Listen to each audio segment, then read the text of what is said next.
Muy buenas tardes, estimados seguidores y escuchas de nuestras acostumbradas microcápsulas semanales de cultura jurídica. El día de hoy, nuestra cápsula ya la número 106, cuyo único objetivo es, pues, incrementar la cultura jurídica de la sociedad desde este pequeño espacio de su servidor, maestro Rubén Blanca Díaz, y lo hacemos con mucho gusto. Y bueno, tratamos de retomar los temas jurídicos, sociales y políticos de actualidad para podérselos explicar a todos los que nos están viendo. Y bueno, pues el día de hoy el tema que nos ha ocupado jurídicamente, políticamente y socialmente desde la semana pasada, pues es el desafortunado conflicto bélico entre Ucrania y Rusia.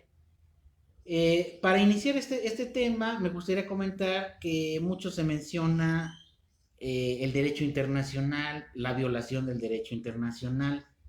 Recordemos que el derecho internacional se divide en público y privado.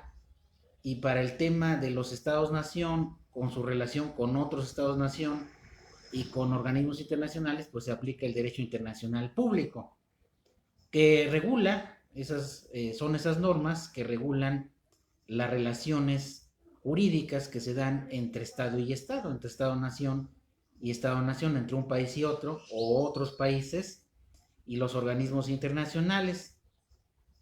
Aquí, desafortunadamente, algo que nos debe de quedar claro en el derecho internacional es que realmente no existen medios coactivos o lo que vulgarmente se llama dientes para poder hacer que se respete el derecho internacional. ¿Por qué? Porque, bueno, en primera, porque prevalece en el derecho internacional la costumbre internacional frente a, pues, a lo escrito, a lo formal. Pudiera no existir algo establecido en un documento y aún así se respeta por esa costumbre internacional que es lo que más se utiliza en el derecho de esta naturaleza. Y prevalece la ley del más fuerte. El país más fuerte económicamente y militarmente, pues es el país que impone las condiciones en el derecho internacional. Prueba de ello es que las grandes potencias, por mencionar algunas, Estados Unidos, Rusia y China, que son las tres potencias militares y económicas en la actualidad, pues imponen condiciones y violan el derecho internacional muy comúnmente, o sea, de manera reiterada. Y pues, ¿qué país le va a decir o qué organismo internacional les va a decir que no pueden hacer ello si está de por medio su fuerza bélica y su poder incluso nuclear, que es lo que más preocupa en este incidente que ahorita voy a comentar?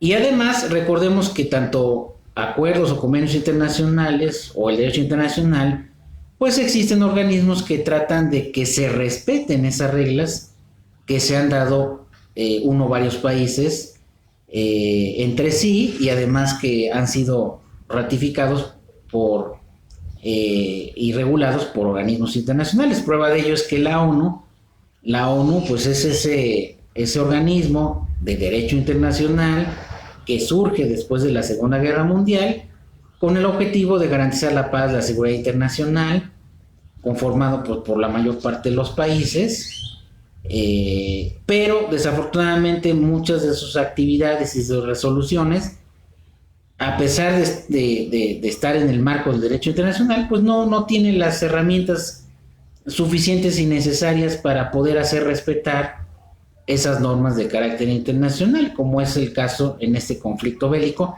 y en otros más que tenemos desafortunadamente en el mundo, que nos centramos en el conflicto ahorita multipublicitado de Ucrania y Rusia, pero existen otros conflictos vivos en el mundo: el conflicto árabe-israelí, el conflicto en Yemen, el conflicto en Siria, etcétera, ¿no? Hay conflictos vivos que la ONU no ha podido hacer nada, a pesar de tener un Consejo de Seguridad integrado por los países más desarrollados y con presencia militar más importante, pues no ha podido, realmente tiene las manos amarradas. Hay quienes dicen que es un mero florero, pues yo no quisiera decir que es eso, pero hemos visto que la actuación de la ONU pues se ha visto corta, se ha visto tibia y realmente pues tiene amarradas las manos, ¿no?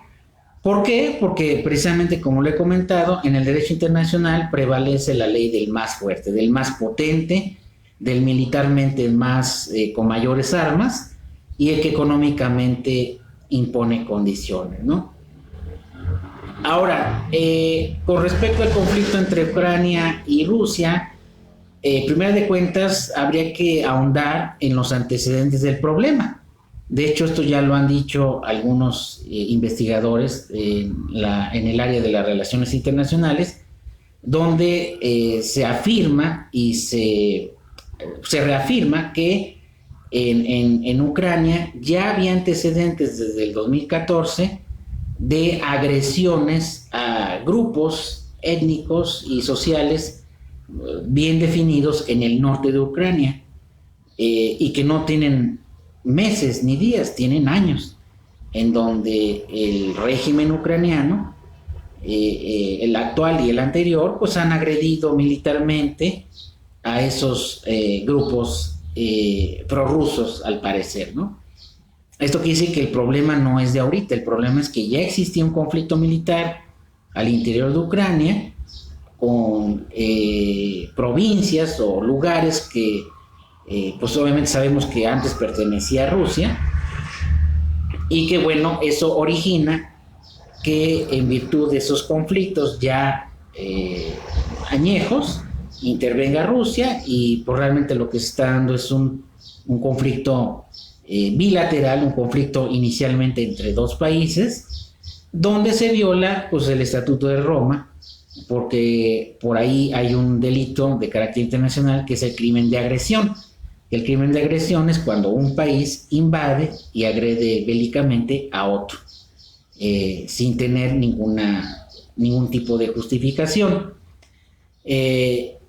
Aquí, obviamente, en primera cabe destacar que desafortunadamente las potencias tradicionales, Rusia, pero sobre todo Estados Unidos, pues siempre han tenido ese carácter, carácter bélico, carácter intervencionista. Tienen intereses económicos, intereses sobre los recursos de otros países, y eso hace que de manera unilateral intervengan, obviamente de manera indebida y violando el derecho internacional, intervengan en otros países. Vean lo que Estados Unidos ha hecho con muchos países centro y sudamericanos, en Sudamérica, por ejemplo en el caso de Noriega, y en otros países pues ha intervenido y nadie le ha dicho absolutamente nada, no porque no lo pueda decir, sino simplemente que esos organismos y los otros países están atados de manos, porque pues es como pelearse con Goliat, ¿no? O sea, ¿cómo voy a poner al tú con alguien que tiene mayor poderío militar y económico, ¿no? Entonces, por eso la prevalencia de que Estados Unidos, a mi parecer, es el mayor país intervencionista, el que más ha agredido bélicamente a otros países. Vean el caso de Irak, por ejemplo, una guerra simulada, inventada, entra al país, lo destruye, se apodera de sus recursos y ya se va, común y corriente, como lo que pasó en Afganistán, y nadie le dice nada, ni nadie le rinde cuentas, ni nada, ¿no?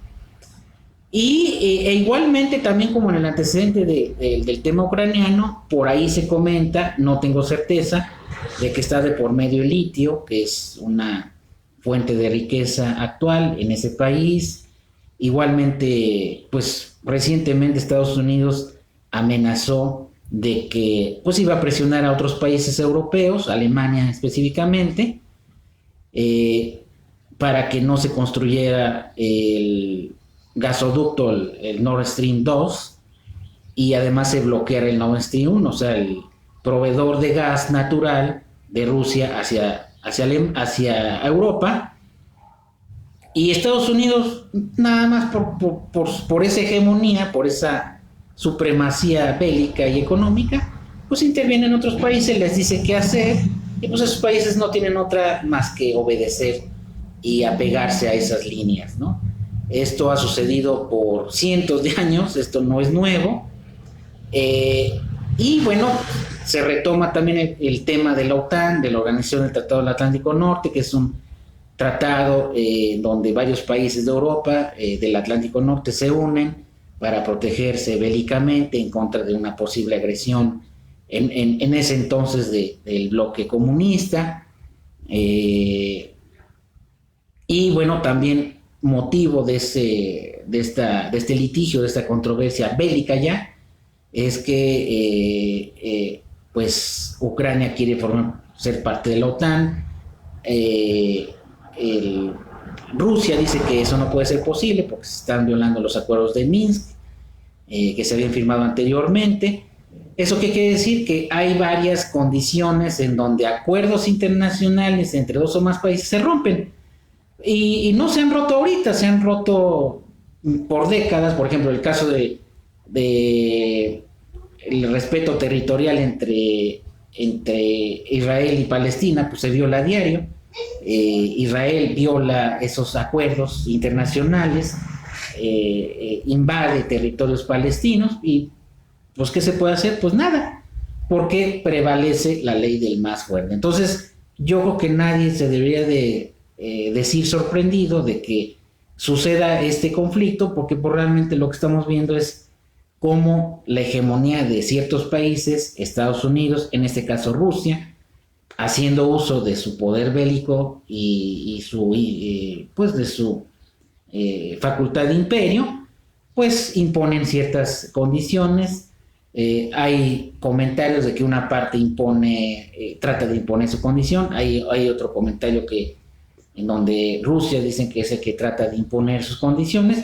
Pues realmente esa es la historia del mundo, es lo que ha pasado por décadas. Lo ha hecho reiteradamente Estados Unidos, y aquí lo que deberíamos de cuestionar es para qué están sirviendo organismos internacionales como la ONU cuando realmente no tienen esa capacidad de resolver el problema, de poder sentar a las partes, de resolverlo. No tienen la capacidad de hacer cumplir sus propias determinaciones, los convenios y tratados internacionales, que es algo que se tendrá que replantear en los próximos meses y años. Y pues obviamente un conflicto bélico a nadie beneficia, a todos nos va a perjudicar de menor a mayor medida. ¿Por qué? Porque va a morir gente inocente, va a tener efectos económicos, va a tener efectos sociales, políticos. Lo comentaba yo en mi Twitter, la doble moral internacional. Criticamos este conflicto, pero pues no nos damos cuenta que hay otros conflictos como el de Siria, en donde pues nadie dice nada y hay millones de desplazados y miles de muertos cada día en esa región. ¿Y dónde está la ONU? ¿Dónde están esos organismos de carácter internacional? Entonces, pues aquí el propósito de esta cápsula es, uno, conocer por qué el derecho internacional no se respeta, por qué lo más fácil de romper son los acuerdos en materia internacional, de que siempre prevalece la ley del más fuerte, la ley del que tiene el mayor poderío militar y económico. Y bueno, esperemos que esto no escale más allá de que vayan a involucrarse países europeos ya militarmente en el tema de Ucrania y de Rusia, que finalmente ellos dos son los que tuvieran que resolver las posibles diferencias que dieron origen al conflicto y no otros países, porque si intervienen, pues obviamente pues se desataría una guerra mundial. ¿Por qué? Porque pues ya no serían nada más esos dos países, sino sería Europa, quizá Estados Unidos y algunos otros, ¿no? Que esperemos que esto no desemboque en ello. Yo creo que va a haber pues por lo menos va a haber cierta voluntad de que pues se llegue a un acuerdo favorable a ambas partes y pues se pueda terminar con este conflicto, y que también la ONU y esos organismos internacionales y esos ONGs como Amnistía Internacional y otros, pues volteen a ver que existen otros conflictos que también merecen atención y merecen ser atendidos y que se solucionen. Porque nos espantamos ahorita, pero resulta que el conflicto palestino y de Israel ahorita está también hirviendo en Medio Oriente, en Siria, en Yemen y en otros países, pues se tiene el mismo problema, incluso más agravado durante años, ¿no? Entonces, dejémonos de esa doble moral y veamos de que los países tienen que aprender a resolver sus problemas sin acudir a las cuestiones bélicas, a las cuestiones militares o a incurrir en el crimen de agresión que establece el Estatuto de Roma, ¿no? Entonces, pues esperemos que esto no escale y que se resuelva pronto y bueno, también evitemos las fake news, porque así como en México a diario se dan muchas fake news y los pseudo periodistas no les pasa nada por publicar esas noticias falsas, pues también en este conflicto se ha detectado que desde que inició ha habido también muchísimas noticias falsas, imágenes falsas, videos falsos, tratando de sacar de contexto de la realidad este conflicto que desafortunadamente ha iniciado entre Ucrania y Rusia, y esos dos países serán los que lo tengan que resolver. Pues bien, ese era el tema que quería comentar, porque es un tema importante en el ámbito jurídico, en el ámbito internacional, y recordarles que la Red de Abogados Democráticos y la Red de Abogados Puerto Morelos está a su servicio para asesoría preventiva y correctiva integral. Nuestro número, nuestro conmutador 222-941-0763 y el correo reddeabogadosdemocráticos@gmail.com o reddeabogadospuertomorelos@gmail.com. Y también aprovecho el espacio para hacer un pequeño anuncio para todos los que nos están viendo. Ya está la 5ª edición de nuestro cuadernillo de simulación de audiencias. Ahorita por ahora tenemos la versión digital, todavía no tenemos la versión impresa, pero es un cuadernillo que es de suma utilidad para el estudiante de Derecho y de otras áreas también de criminología, ya que con esto se puede simular cualquier audiencia, desde la audiencia inicial hasta la audiencia de juicio, proponer teoría del caso de quien acusa y de quien se defiende. Es muy útil, muy práctico, trae jurisprudencias, trae ejercicios, muy sencillo, muy bien explicado, ya sea con o sin guía de su docente, se puede utilizar este cuadernillo. El precio está en 150 la edición digital y en 180 la edición impresa, que por ahora no la tenemos, pero para todos los que quieran este cuadernillo en su versión digital o impresa, pues lo puedan solicitar vía inbox o a través de nuestro correo electrónico o a través de nuestro WhatsApp, que es el 2226 97 94 88. Pues muchas gracias, que tengan un excelente fin de semana, un excelente sábado y bueno, pues deseándoles lo mejor y que esperemos que pues la próxima semana ya tengamos buenas noticias y que se termine no solamente ese conflicto, sino todos los conflictos que hay en el mundo. Muchas gracias y que estén muy bien.